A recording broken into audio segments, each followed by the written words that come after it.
Hello everyone, welcome to my channel. कैसे हैं आप सब? उम्मीद करती हूँ आप सब अच्छे होंगे। तो आज जो मैं किचन और घर से रिलेटेड कुछ टिप्स लेकर आई हूँ जो काफ़ी यूनिक है और हेल्पफुल भी है। तो प्लीज़ वीडियो को पूरा देखिएगा, अच्छी लगे तो लाइक एंड शेयर कर दीजिएगा। आज का पहला टिप्स है गोभी को लेकर। सर्दियों के मौसम में गोभी बहुत ज़्यादा मिलती है और इसकी सब्जी या फिर पकौड़े बहुत अच्छा लगता है खाने में। गर्मी में भी मिलते हैं पर गर्मी में इसका जो टेस्ट है वो अच्छा नहीं आता है और गोभी में कीड़े भी होते हैं, लेकिन अभी जो आता है इसमें कीड़े बहुत कम होते हैं। तो बहुत लोग क्या करते हैं, सिर्फ फूल का यूज़ करते हैं, लेकिन जो इसमें डंठल होते हैं, पत्तियां होती हैं, उसका इस्तेमाल नहीं करते हैं, उसको फेंक देते हैं।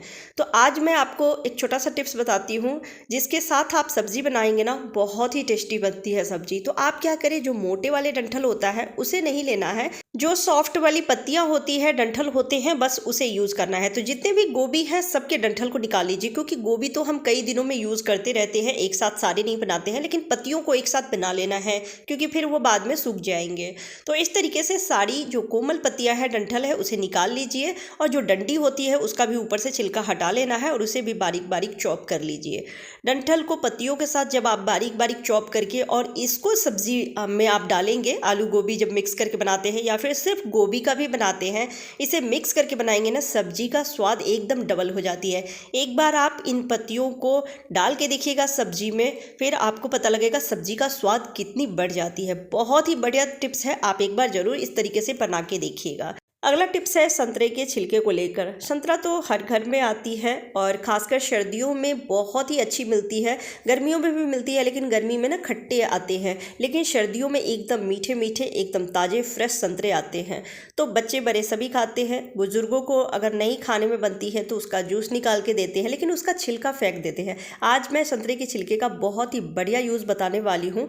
सूज रैक हम सभी के घरों में होती है, सूज रखते हैं इस तरीके से ऑर्गेनाइज करके, लेकिन ये जो बॉक्स वाली सूज रैक होती है ना, इसमें जब हम सूज रखते हैं तो आप देखेंगे एक टाइम बाद इसमें से अजीब सी स्मेल आने लगती है। उसका कारण है स्लीपर या फिर सूज जो हम डेली वेयर करते हैं उसमें से पसीने की बदबू आती है, और जब हम इस तरीके से इसको रख देते हैं तो वो बंद होने की वजह से इसमें से बहुत ही बैड स्मेल आती है। तो वो बैड स्मेल ना आए इसके लिए आप क्या करें, बीच बीच में इसमें संतरे का छिलका रख दें। जितने भी पार्ट है यानी जितने भी खल बनाया हुआ है सूज रैक का, उतने में आप संतरे का छिलका थोड़ा थोड़ा तोड़ के और रख दें।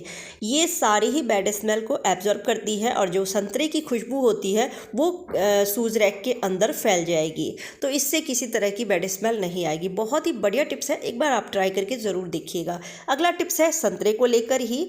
जूसर हम सभी के घरों में होती है और जिनके पास नहीं है तो उनके लिए बहुत ज़्यादा मुश्किल होता है कि हम जूस कैसे बनाएं, क्योंकि घर में बुजुर्ग ऐसे भी होते हैं जिनके पास दांत नहीं होती है, वो इस तरीके से संतरे को खा नहीं सकते हैं छील के, तो उन्हें हमें जूस बना के देना होता है। और अगर जूसर है भी तो कई बार बिजली चली जाती है तो हम समय पर बच्चों को जूस नहीं देते हैं पीने के लिए, या फिर घर में बुजुर्ग हैं उनको जूस देना है तो हम नहीं दे पाते हैं, बिजली आने का इंतजार करते हैं। तो आज मैं एक आसान सा तरीका बताऊंगी जिससे कि आप बगैर लाइट के या बगैर जूसर के आप जूस बना के बड़े बुजुर्ग को या फिर बच्चों को दे सकते हैं। तो उसका छिलका हटा लें और छिलका हटाने के बाद जो रेशे होते हैं वो भी आपको हटा लेना है। उसके बाद इसके एक एक पीस को अलग कर लीजिए, या फिर 2-3 पीस ज्वाइंट भी रहेगा तो कोई दिक्कत नहीं है। और अब ले लेना है एक ग्लास और छन्ना। तो छन्ना जो स्टील वाला छन्ना आती है वो थोड़ा सा मजबूत होती है, तो स्टील का ही छन्ना ले लीजिए। और अब जितने भी जूस बनाने हैं आपको उतना संतरा छील के और उसके एक एक जो है पीस है वो लेके इस तरीके से हमें रखना है। और अब ले लीजिए दूसरी ग्लास जिसकी जो नीचे की जो तले है वो थोड़ी सी पतली वाली हो, वैसे जो कि छन्ना में आसानी से आ सके, और इस तरीके से प्रेस करते हुए हमें इसका जूस निकाल लेना है। बहुत ही आसान है, वैसे तो हाथ से भी निकाल सकते हैं एक एक जबे लेके, और इस तरीके से छन्ना पर जब हम मैश करेंगे तो जूस निकल जाती है, चम्मच से प्रेस करेंगे तो सारे जूस निकल जाएंगे, लेकिन ग्लास से निकालते हैं तो वो फटाफट जूस निकल जाती है। इस तरीके से बगैर जूसर का भी आप जूस बना के घर में बच्चे हैं बड़े हैं उन्हें दे सकते हैं। ये बहुत ही बढ़िया तरीका है। और अगर जूसर है भी तो भी अगर कभी इमरजेंसी में आपको जूस निकालना हो तो इस तरीके से आप एक बार ज़रूर जूस निकाल के देखिएगा, बहुत आसानी से निकल जाती है। और वैसे भी संतरे का, मौसमी का जूस जो है वो आसानी से निकल जाती है। गाजर का या फिर एप्पल का या फिर और किसी भी फ्रूट का जूस निकालनी हो तो जूसर की ज़रूरत पड़ती है, लेकिन संतरे का जूस आप आसानी से जैसे भी चाहे निकाल सकते हैं। तो कभी भी अगर इमरजेंसी हो या फिर इस तरीके से जूस निकालना हो, ट्राई करके ज़रूर देखिएगा। उम्मीद करती हूँ ये टिप्स आपको पसंद आई होगी। अगला टिप्स है मीठा जहाँ पर भी रखते हैं चींटी वहाँ पे भागी भागी चली आती है। कई बार तो चीनी के डब्बे में या फिर शहद के डब्बे में अंदर चली जाती है चींटी, जिससे कि हमें काफ़ी दिक्कत होती है।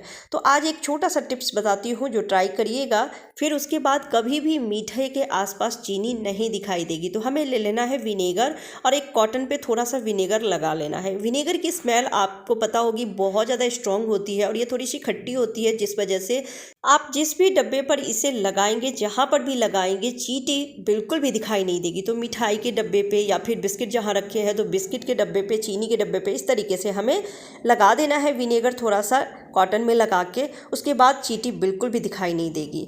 अगला टिप्स है, घर में छोटे बच्चे होते हैं तो वो हर छोटी छोटी बातों पे लड़ने लगते हैं, जो छोटे भाई बहन होते हैं। तो अगर 2 बच्चे हैं, 3 बच्चे हैं, तो एक छोटा सा टिप्स बताती हूँ।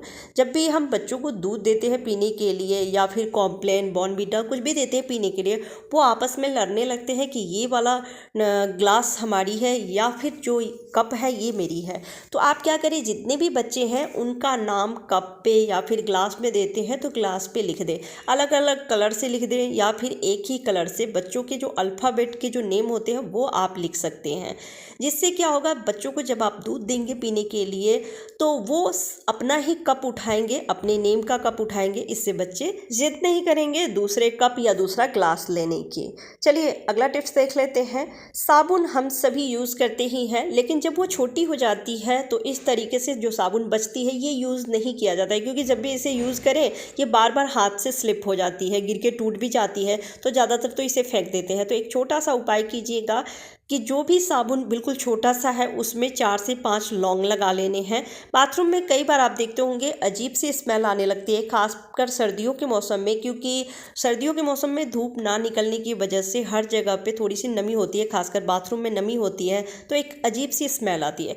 वैसे तो मार्केट में अनेकों तरह के प्रोडक्ट मिलते हैं जो बैड स्मेल को दूर करती है, लेकिन महंगे आते हैं। तो क्यों ना फ्री के जुगाड़ से ही हम जो भी बैड स्मेल है बाथरूम के उसे दूर किया जाए। तो साबुन ले लीजिए और उसमें हमें कुछ लौंग को लगा देना है। तो अगर साबुन गीली है तो आसानी से लौंग लग जाती है उसमें।